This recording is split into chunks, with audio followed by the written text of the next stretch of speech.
Hello friends, welcome to our channel Civil Tech for Civil Engineering Experts। आज हम SSC JEN exam 2018 की question series लेकर के आए हैं। आज हम इसका पार्ट सेकंड डिस्कस करेंगे। पार्ट वन हम ऑलरेडी डिस्कस कर चुके हैं, तो आइए जल्दी से शुरू करते हैं। क्वेश्चन नंबर 1 है इसका, which of the following statement is true. Statement 1 है, most of the loads applied to a building are environmental load. Statement B है, most of the loads are dead load followed by live load. इसके options हैं कि इसका कौन सा statement correct है।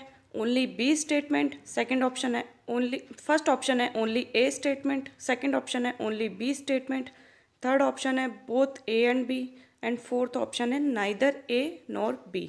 तो जो इसका करेक्ट आंसर है वो है इसका statement B, most of the loads are dead load followed by live load. Designing purpose के लिए हम जो यूज़ करते हैं वो डेड और लाइव लोड ही यूज़ करते हैं, उसी के बेस पर हम डिज़ाइनिंग करते हैं। क्वेश्चन नंबर सेकंड है, how does an increase in the pitch of the roof affects the amount of load that can be placed on it. Options are, option number 1 it increases, second option it decreases, third option remain constants, and fourth options depend upon cases. अब सबसे पहले हम roof में pitch क्या होता है ये हमने एक यहाँ इमेज ऐड की हुई है ताकि आपको ज़्यादा चीज़ों के बारे में कन्फ्यूज़न नहीं रहे। इमेज से चीज़ें हमें ज़्यादा अच्छे से याद रहती है। तो ये हमारा रूफ है, इसमें ये जो है ये पिच है। पिच मीन्स ये एंगल, ये इसकी राइज है, ये इसकी राइज है। तो जो ये एंगल बनाता है यहाँ से, ये इसका पिच कहलाता है। इसके अंदर हम एक और टर्म होती है राफ्टर, ये होती है इसकी टॉप कॉर्ड, और ये होती है इसकी बॉटम कॉर्ड। यहाँ पर ये वेब है। कभी आपसे पूछ ले, क्योंकि ये पिच से रिलेटेड क्वेश्चन 2018 में आ चुका है, आने वाले एग्जाम्स के अंदर पूछ ले कि एपेक्स क्या होता है, तो एपेक्स इसका टॉप मोस्ट पार्ट होता है। हील क्या होता है, रूफ ट्रस में हील क्या होता है, तो हील इसका ये वाला पार्ट होता है।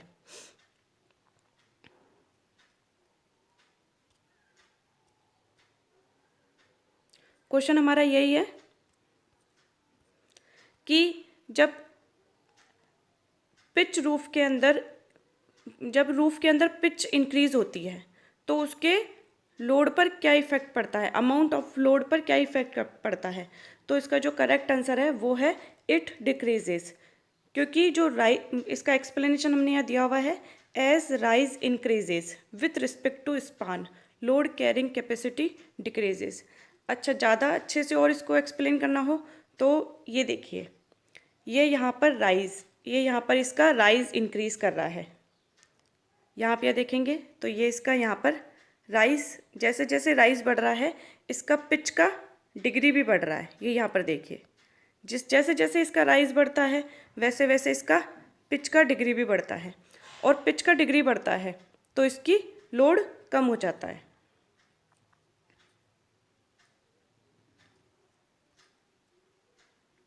अब यहाँ पर एक्सप्लेनेशन में जो हमने दिया हुआ है कि एज राइज इंक्रीजेस, अब राइज इंक्रीज करेगा,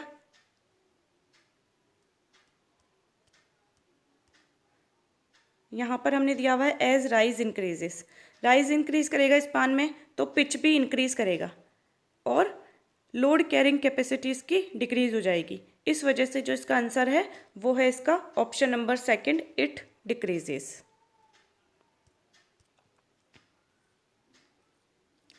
साथ ही साथ मैं आपको कुछ और चीज़ बताना चाहती हूँ कि जब रूफ से रिलेटेड क्वेश्चन आए ही है तो एक इमेज हमने यहाँ ऐड कर रखी है, टाइप ऑफ रूफ्स। आप सिंपल इनका नाम ध्यान रखें कि जो ये डायग्राम है उसको देखते हुए कौन से टाइप की रूफ है, क्योंकि कई बार जैसे ये क्वेश्चन आ चुका है, हो सकता है नेक्स्ट एग्जाम के अंदर आपको इनमें से भी कोई एक रूफ का डायग्राम शो कर दे और फिर आपको 4 ऑप्शंस दे दे कि इनमें से कौन सा ऑप्शन करेक्ट है, इस पिच ये जो रूफ है ये कौन से टाइप की रूफ है। तो यहाँ पर आप देखेंगे ये है रेगुलर रूफ, ये जो है ये है रेगुलर रूफ। ये इस टाइप की रूफ कहलाती है स्टूडियो। इस टाइप की रूफ कहलाती है सीजर। इस टाइप की रूफ कहलाती है पॉलिनेशियन। यहाँ पर मोस्ट इम्पॉर्टेंट ये वाली रूफ है कैम्बर्ड। इसको आप अच्छे से याद रखें। एक तो कैम्बर्ड याद रखें, एक सीजर अच्छे से याद रखें। ये वाली रूफ है इन्वर्टेड।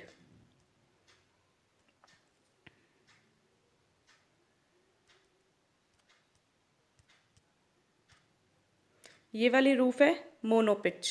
ये रूफ है फ्लैट। ये रूफ है गैम्ब्रल। ये रूफ है बो स्ट्रिंग। बो स्ट्रिंग तो आपने जनरली हर जगह देखी होगी। ये गार्डन एरियाज़ के अंदर बो स्ट्रिंग रूफ आपने हर जगह देखी होगी। ये है कैथेड्रल और ये है एटिक। अब इनके अंदर से मोस्ट जो मुझे लगती है वो आप ध्यान रखना चाहे तो एक तो है बो स्ट्रिंग, एक है गैम्ब्रल, एक है कैम्बर्ड और एक है सीजर।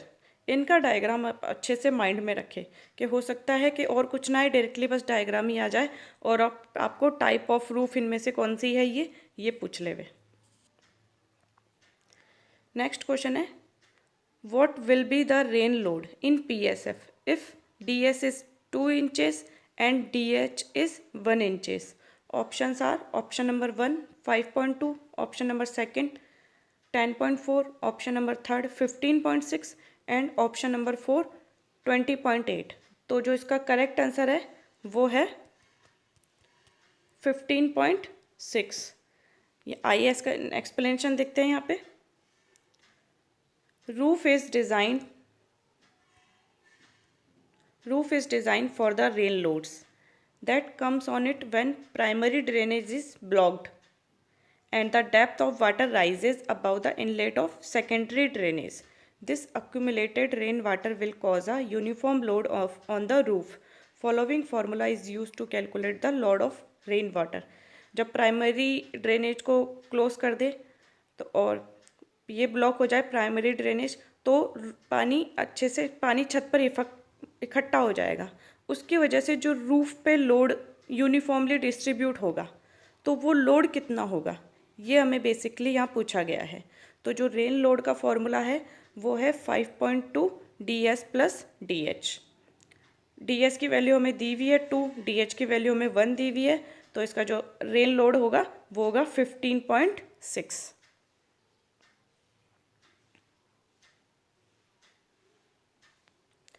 नेक्स्ट क्वेश्चन है concrete is. Options are first option good in compression good in tension, second option good in compression weak in tension, third option weak in compression weak in tension, fourth option weak in compression and good in tension. तो जो इसका correct answer है वो है कि concrete जो होती है वो कंप्रेशन में अच्छी होती है और टेंशन में वीक होती है। टेंशन में वीक होती है इसी वजह से हम रिइंफोर्समेंट प्रोवाइड करते हैं हमारे डिज़ाइनिंग स्ट्रक्चर में, वो बिम हो कॉलम हो या स्लैब्स हो। हम टेंशन स्ट्रेंथ को बियर करने के लिए ही रिइंफोर्समेंट प्रोवाइड किया जाता है।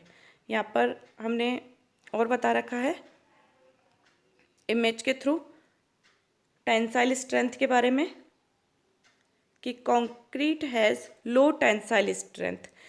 इससे रिलेटेड क्वेश्चन ही हमने जस्ट फर्स्ट सीरीज़ के अंदर भी डिस्कस किया था कि जो टेंसाइल स्ट्रेंथ होती है उसी के बारे से रिलेटेड क्वेश्चन था। Tensile strength it generally varies from 8 to 12% of compressive strength.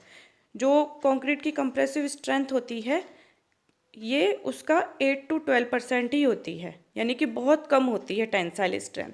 तो इस टेंसाइल स्ट्रेंथ को बियर करने के लिए ही RCC रिइंफोर्समेंट प्रोवाइड किया जाता है।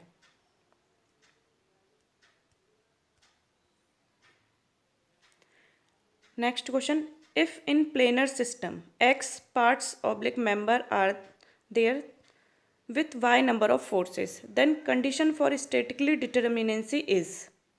options are Y is less than 3x, second option Y is greater than 3x, third option Y equals to 3x and fourth option none of this. तो जो इसका करेक्ट आंसर है वो है y equals to 3x।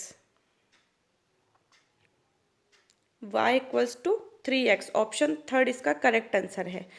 Static determinacy के लिए जो equilibrium equation हम यूज़ करते हैं वो तीन हमारी इक्विलिब्रियम इक्वेशंस होती है। Summation of horizontal forces equals to 0, summation of vertical forces equals to 0 and summation of moments equals to 0। ये तीन जो कंडीशन होती है इक्विलिब्रियम इक्वेशन की, तो कोई सा भी प्लेनर सिस्टम जब इन कंडीशन को फुलफिल कर देता है तो वो स्टैटिक डिटर्मिनेंसी में आ जाता है, और जब ये सिर्फ फुलफिल नहीं किया जाता है तो वो इनडिटर्मिनेट स्ट्रक्चर के अंदर आ जाता है। नेक्स्ट क्वेश्चन है, if a system has more equation of equilibrium than number of forces then the system is. Options are improperly concentrant, second option partially concentrant, third option stable and fourth option none of these।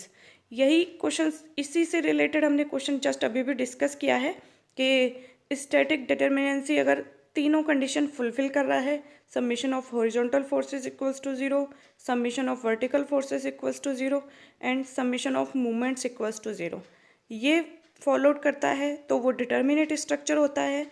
ये condition fulfil नहीं कर पाता है तो वो indeterminate structure हो जाता है। अब यहाँ पर जो ऑप्शंस हैं वो हमने स्टैटिक इनडिटर्मिनेंसी का फॉर्मूला हम लगाएंगे कि D S equals to capital R minus small r. Small r हमारी वही है नंबर ऑफ, यहाँ पर हमारी स्मॉल आर वही है नंबर ऑफ इक्विलिब्रियम इक्वेशन जो तीन इक्वेशंस होती है। कैपिटल आर हमारी यहाँ नंबर ऑफ अननोन फोर्सेस है। अब यहाँ पर इनकी वैल्यू इससे ज़्यादा है, तो जब कैपिटल आर की वैल्यू ज़्यादा हो जाती है नंबर ऑफ अननोन फोर्सेस की, तब ये हमारा पार्शली कंसंट्रेट स्ट्रक्चर कहलाता है। तो जो इसका करेक्ट आंसर है वो इसका सेकंड ऑप्शन है, पार्शली कंसंट्रेट। ये इनडिटर्मिनेट स्ट्रक्चर की कैटेगरी में आएगा। नेक्स्ट क्वेश्चन है, which of the following material is not used in making trusses. First option है wooden strut, second option metal bars, third option channel and fourth option concrete. अब आपने यहाँ पर आपने ट्रस का स्ट्रक्चर देखा हो तो आपको अच्छे से पता ही है कि वहाँ पर वुडन स्ट्रट यूज़ की जाती है, मेटल बार्स यूज़ की जाती है, चैनल सेक्शन यूज़ किए जाते हैं और भी एंगल्स वगैरह यूज़ की जाती है, लेकिन वहाँ पर कंक्रीट यूज़ नहीं की जाती है। तो जो इसका करेक्ट आंसर है वो है फोर्थ ऑप्शन, कंक्रीट यूज़ नहीं की जाती है। नेक्स्ट क्वेश्चन है, in a truss it is assumed that the member are joined by. Options are, first option rough pins, second option smooth pins, third option either rough और smooth pins and fourth option none of these. अब simple हम इसे eliminate process भी कर सकते हैं कि जो ट्रस होती है, हम प्रैक्टिकली अगर सोचें तो जो ट्रस होती है उसमें हम जो मेंबर्स को जॉइंट करते हैं वो रफ पिन से जॉइंट नहीं करते हैं, उन्हें हम स्मूथ पिन से जॉइंट करते हैं। स्मूथ पिन से अगर हम रफ पिन से जॉइन करेंगे तो हमारा स्ट्रक्चर फेल होने के चांसेस रहेंगे। तो इसका करेक्ट आंसर है वो है option number second, smooth pins.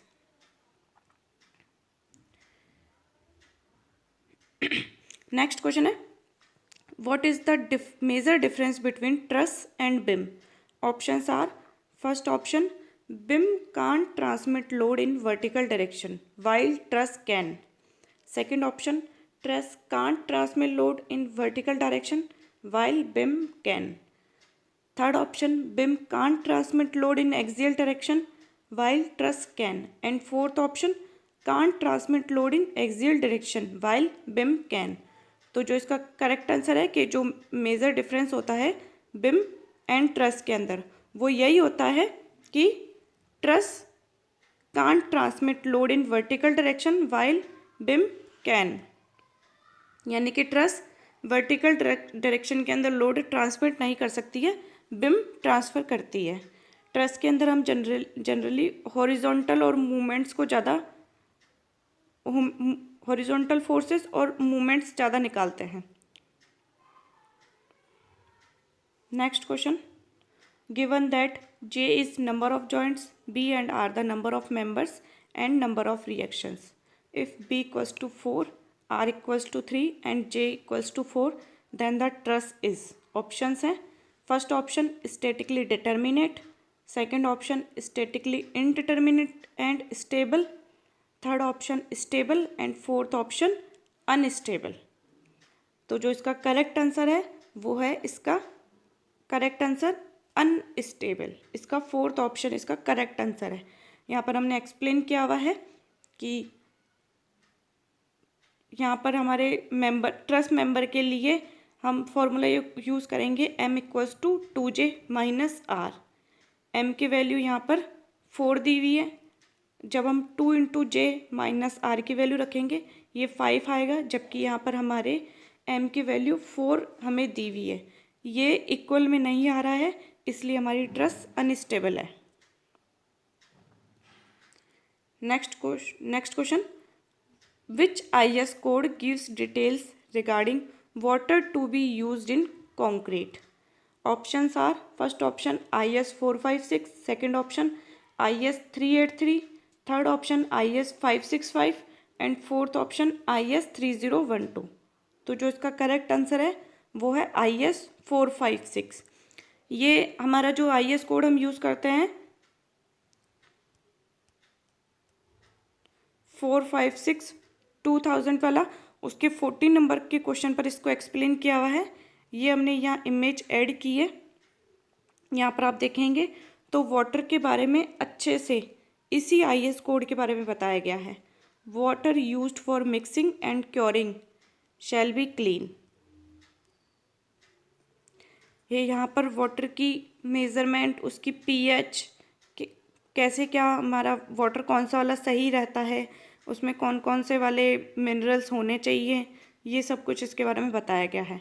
ये IS कोड के हमारे 14 नंबर के पेज पर है, आप देखेंगे तो आप एक चीज़ मैंने भी नोटिस करी है कि इनमें क्वेश्चंस में कोड से रिलेटेड डायरेक्टली क्वेश्चन उठ करके आ रहे हैं, तो आप कोड को भी ध्यान में रखते हुए अच्छे से कोड के मेन जो पॉइंट्स हैं उनको पढ़ के रखें, वो आपके आने वाले एग्ज़ाम्स के अंदर हेल्पफुल होंगे। अब यहीं पर ही कोड में सी वाटर के बारे में बताया गया है कि सी वाटर यूज़ करना चाहिए या नहीं करना चाहिए। तो यहाँ पर जैसे नेक्स्ट क्वेश्चन आपसे यही आ जाए कि IS कोड में सी वाटर को यूज़ करने के लिए रिकमेंडेशन है या नहीं है, तो यहाँ पर आप देखेंगे तो यहाँ पर क्लियर बताया हुआ है, मिक्सिंग और curing of concrete with sea water is not recommended because presence of harmful salts in sea water. ये हमारे कंक्रीट स्ट्रक्चर को इफ़ेक्ट करेगा, सी वाटर के अंदर जो भी सॉल्ट्स है, तो इस वजह से सी वाटर का हम यूज़ नहीं करते हैं। इसके अलावा नेक्स्ट एक और क्वेश्चन आ जाए कि जो कंक्रीट के लिए हम प्रेफर करते हैं उसमें pH वैल्यू क्या होनी चाहिए, तो ये यहाँ पर है, the pH value of water shall not be less than 6।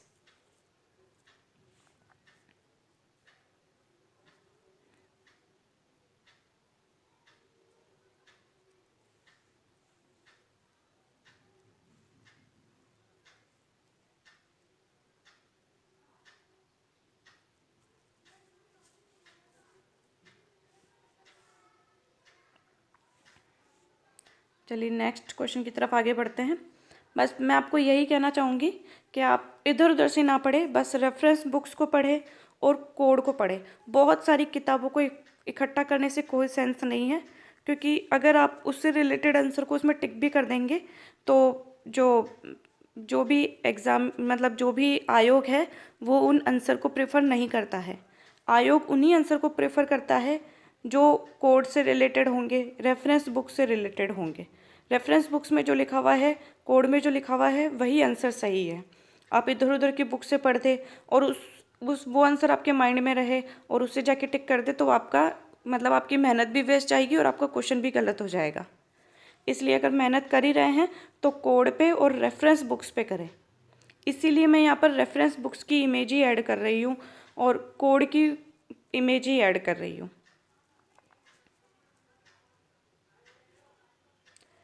Next question है, which of the below is an example of plasticisers? Options are, first option hydroxylated carboxyl acid, second option fluorosilicate, third option gypsum, fourth option surkhi. तो जो इसका correct answer है वो है इसका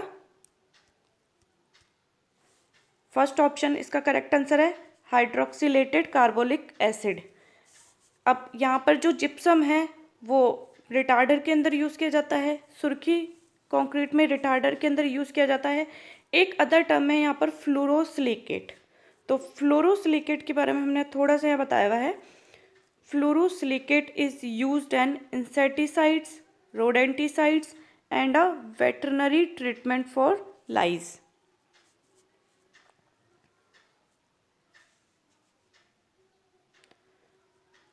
next question है, how many methods of batching of concrete are there? Options are, first option first option 2, second option 3, third option 5 and fourth option 6। Correct answer जो इसका है वो है ऑप्शन नंबर फर्स्ट। यहाँ पर बैचिंग ऑफ कंक्रीट के 2 method है। Method हमने यहाँ बताए हुए हैं, 2 method of batching of concrete, volume batching and weight batching. यहाँ पर हमने बुक के अंदर भी बताया हुआ है, ये दोनों मेथड ही यूज़ किए जाते हैं।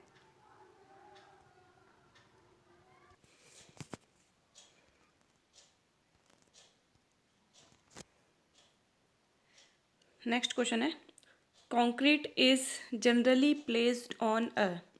Options are, first option formwork, second option stand, third option fold and fourth option platform. तो concrete is generally placed on a formwork. इसमें आप देखेंगे तो स्टैंड का टर्म नहीं बैठता है कंक्रीट के साथ। मोल्ड में तो कंक्रीट फिल की जाती है। प्लेटफॉर्म पे कंक्रीट की batching, volume batching, weight batching की जाती है।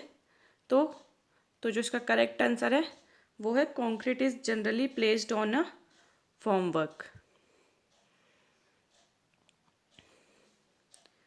नेक्स्ट क्वेश्चन है, the effective width of a column strip of a flat slab is taken as.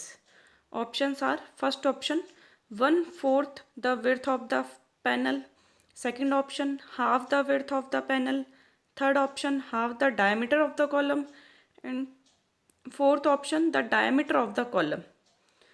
अब इसका जो करेक्ट आंसर है वो है half the width of the panel. अब half of the width of the panel ये किस तरीके से आता है इसके अंदर, ये मैं आपको एक इमेज शो कर रही हूँ। ये इमेज कोड की है, IS कोड की। IS कोड के अंदर फ्लैट स्लैब के बारे में जो क्लॉज दिए गए हैं उसमें एक क्लॉज है, वो यही है कि for the purpose of this clause, एक लाइन है कॉलम स्ट्रिप के लिए। Column strip means a design strip having a width of 0.5 L2, यानी कि ये जो है इसका shorter span, but shorter span का 0.25 but not greater than 0.25 L1, longer span का। लॉन्गर स्पान के 0.25 से ज़्यादा नहीं होना चाहिए। On each side of the column centre line, मतलब जो ये फ्लैट स्लैब है, इस फ्लैट स्लैब के सेंटर पोर्शन से जो कॉलम स्ट्रिप देखी गई है, कॉलम स्ट्रिप की विड्थ, तो जो इसके शॉर्टर स्पान के सेंटर पोर्शन से 0.25 इधर और 0.25 उधर, यानी कि दोनों साइड सेंटर पोर्शन से 0.25 एक साइड की तरफ और 0.25 दूसरे साइड की तरफ, ये देखा जाता है। ये इसका शॉर्टर स्पान से कैलकुलेट किया जाता है और इसके ये लॉन्गर स्पान के 0.25 दोनों साइड से, लॉन्गर स्पान के दोनों साइड का जो 0.25 है उससे ज़्यादा नहीं होना चाहिए। तो आइए इसका करेक्ट आंसर देखते हैं। करेक्ट आंसर इसका half of the width of panel इसी तरीके से निकल के आया है। In the flat slab the column strip are the section that are centre aligned with column. एक ये फ्लैट स्लैब है, अब मान लीजिए यहाँ कॉलम किया जा रहा है, तो कॉलम इसके सेंटर अलाइनमेंट से ही रखा जाएगा। सेंटर अलाइनमेंट से इस साइड और सेंटर अलाइनमेंट से इस साइड। अब वापस से, in the flat slab the column strips are the section that are centre aligned with columns has the width equal to 1/4 of the shorter span on each side. अब total width of column strip, इस column की जो total width है वो निकल के आ गई, उसको 2 गुना कर देंगे। शॉर्टर स्पान का 0.25 है, शॉर्टर स्पान के 0.25 को 2 टाइम करेंगे तो ये इसका शॉर्टर स्पान का हाफ निकल के आ जाएगा। इसीलिए इसका करेक्ट आंसर जो है वो है half the width of the panel. यहाँ पर आप ये चीज़ नोटिस करेंगे तो आप डायरेक्टली देख ले कि ये डायरेक्टली क्वेश्चन फ्लैट स्लैब के कोड से ही उठ के आ रहा है। अब यहाँ पर हमें टोटल इफेक्टिव विड्थ पूछी है कॉलम की, फ्लैट स्लैब के केस के अंदर टोटल इफेक्टिव विड्थ पूछ ली। अब नेक्स्ट हो सकता है कि ये आगे इसी तरीके से पूछ ले कि जो फ्लैट स्लैब होती है वो कॉलम स्ट्रिप के सेंटर अलाइनमेंट से कितनी होती है, तो आप ध्यान रखिए शॉर्टर स्पान का 0.25 होना चाहिए और लॉन्गर स्पान का 0.25 से ज़्यादा नहीं होना चाहिए ईच साइड के केस में यह बात हो रही है। ईच साइड के केस में शॉर्टर स्पान का 0.25 और लॉन्गर स्पान का 0.25 से ज़्यादा नहीं होना चाहिए। नेक्स्ट क्वेश्चन देखते हैं।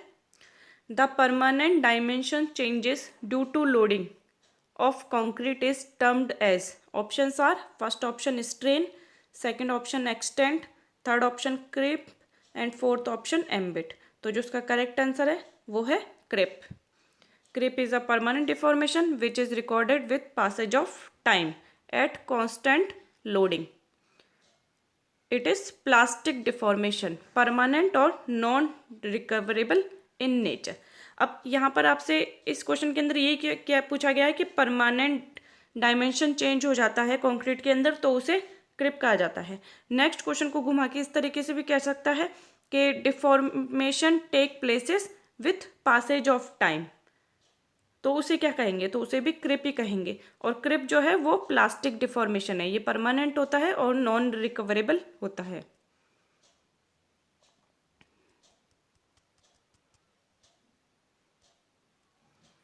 Next question. In the design of RCC structure, the tensile strength of concrete is taken as, options are first option 5 Newton per mm square, second option 2 Newton per mm square, third option 0.3 Newton per mm square and fourth option none of these। तो जो इसका correct answer है वो है none of this. यहाँ none of this इसलिए है क्योंकि हमें डिज़ाइन आरसीसी स्ट्रक्चर के डिज़ाइन के लिए यहाँ टेंसाइल स्ट्रेंथ पूछी गई है, बट हमें कुछ भी यहाँ डायमेंशंस नहीं दिए और ना ही वो कौन से टाइप का आरसीसी स्ट्रक्चर है ये बताया गया है।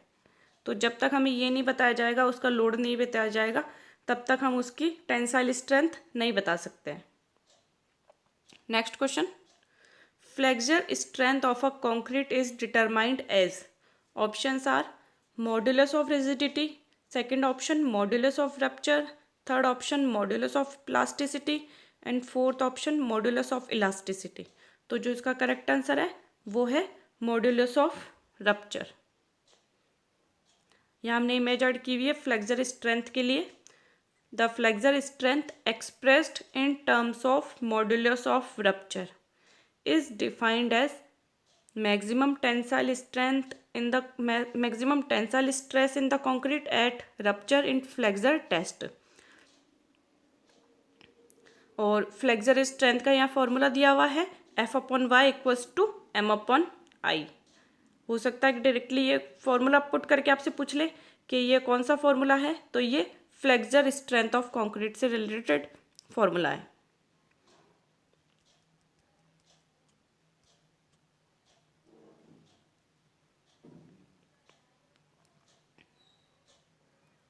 नेक्स्ट क्वेश्चन देखते हैं।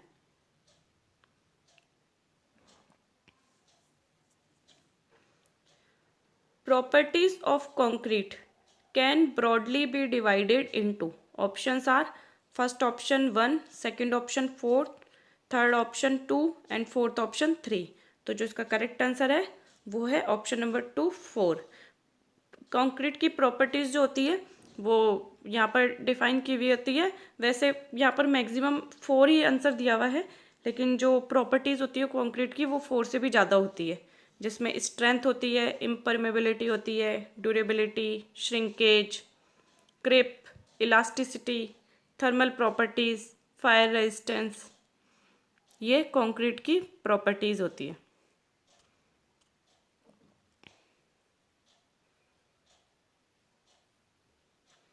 Next question, which IS code gives specification about cement plaster. Options, first options हैं IS 1500, second option IS 1221, third option IS 1400 and fourth option IS 1661. तो जो इसका करेक्ट आंसर है वो है IS 1661, फोर्थ ऑप्शन. यहाँ पर हमने plaster cement lime plaster finish का इंडियन प्रैक्टिस कोड का पेज ऐड किया हुआ है. यहाँ पर आप देखेंगे तो प्लास्टर का कोड है IS 1661-1972. एक यहाँ पर एक और इम्पॉर्टेंट नोटिस करने वाली बात है कि इस सीरीज़ में आपसे 2018 में सीमेंट प्लास्टर के बारे में IS कोड पूछ लिया है. अब आप नेक्स्ट ये भी ध्यान रखें कि इसी पेज में एक कोड और है, वो है लाइम प्लास्टर के लिए, और वो है IS 2394-1965. ये आपसे सीमेंट प्लास्टर का पूछा है, लाइम प्लास्टर का पूछे तो आप इस कोड को ध्यान रखें.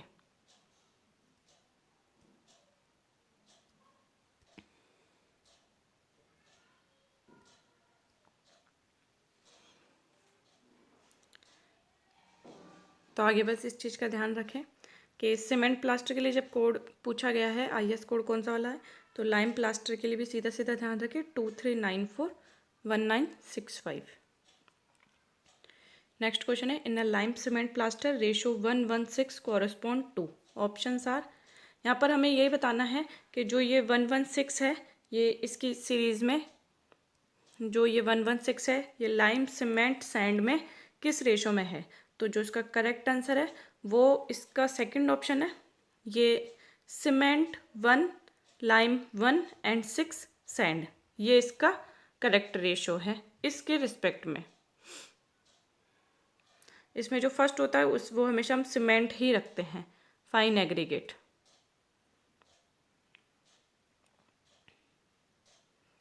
Next question, on which of the following does the correct proportion of ingredient of concrete depends upon.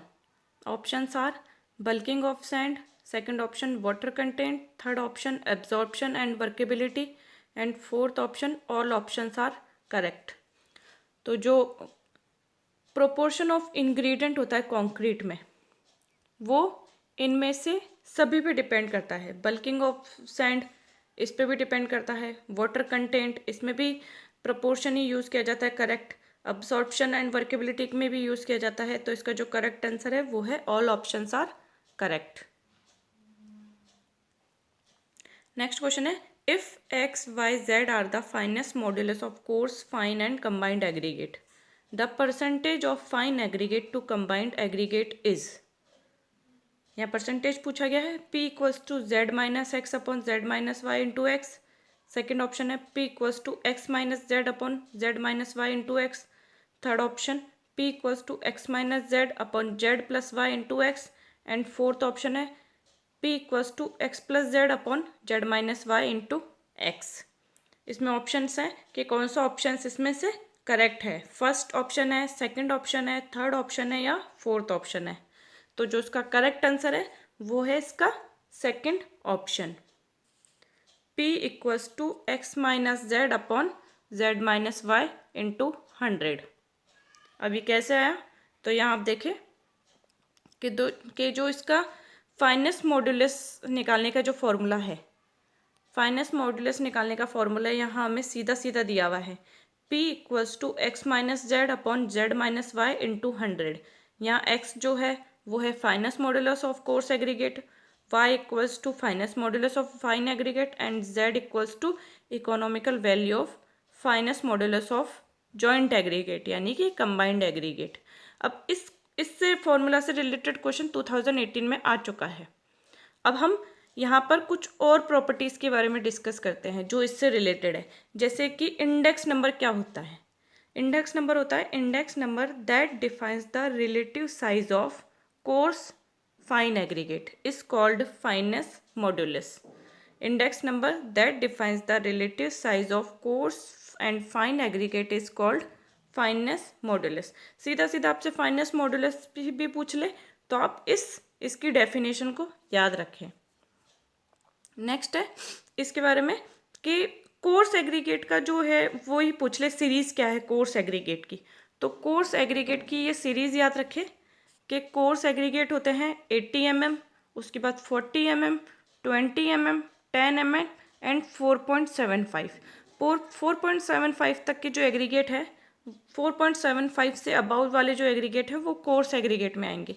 इसी तरीके से फाइन एग्रीगेट पूछ ले तो फाइन एग्रीगेट आएंगे 1 mm, 600 micron, 300, 212, 150 and 75।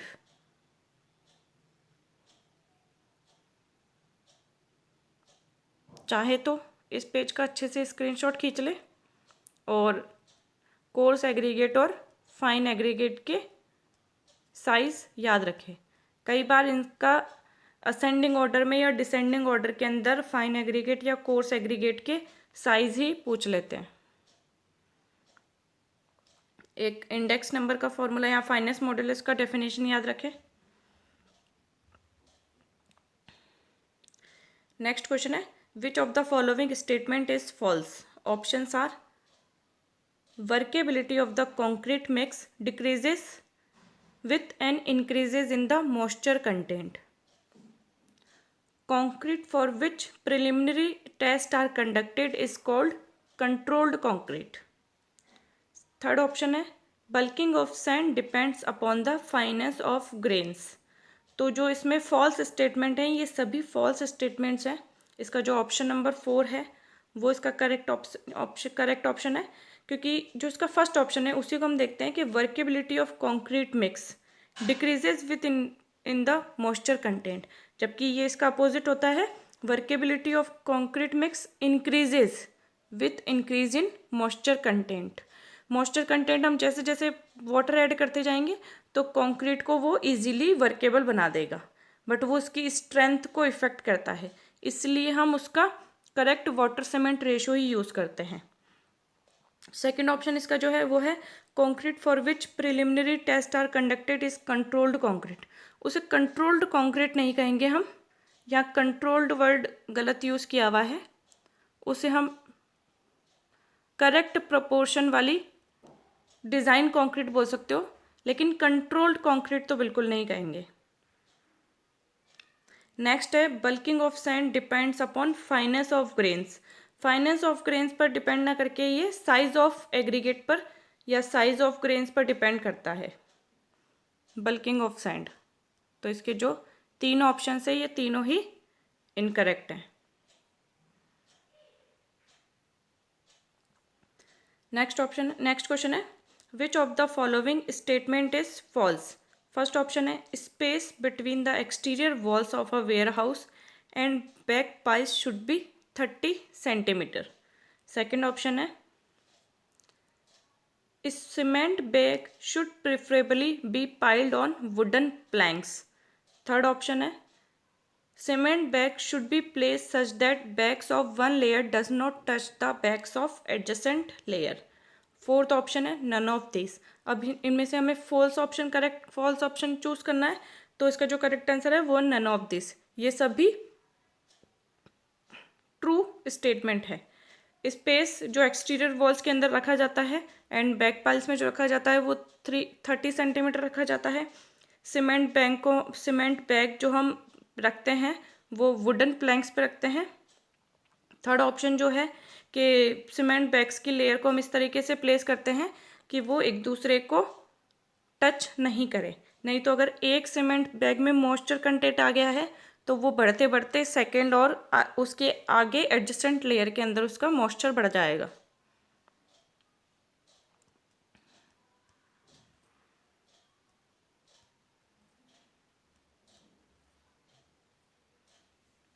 Thanks for watching. आज हमने इसके अंदर 25 क्वेश्चंस की सीरीज़ रखी है। वीडियो को ज़्यादा लेंथी ना करते हुए इसके जो नेक्स्ट बचे हुए जो क्वेश्चंस हैं वो हम इसकी नेक्स्ट सीरीज़ में डिस्कस करेंगे। Please like and subscribe my channel civil tech. आपको कंटेंट अच्छा लगता है तो आप कमेंट करके ज़रूर बताएं, और किसी भी क्वेश्चन से रिलेटेड कोई सी भी क्वेरीज हो तो ज़रूर कमेंट करें। इसके नेक्स्ट सेशन में हम इसका पार्ट 3 डिस्कस करेंगे। Thanks for watching.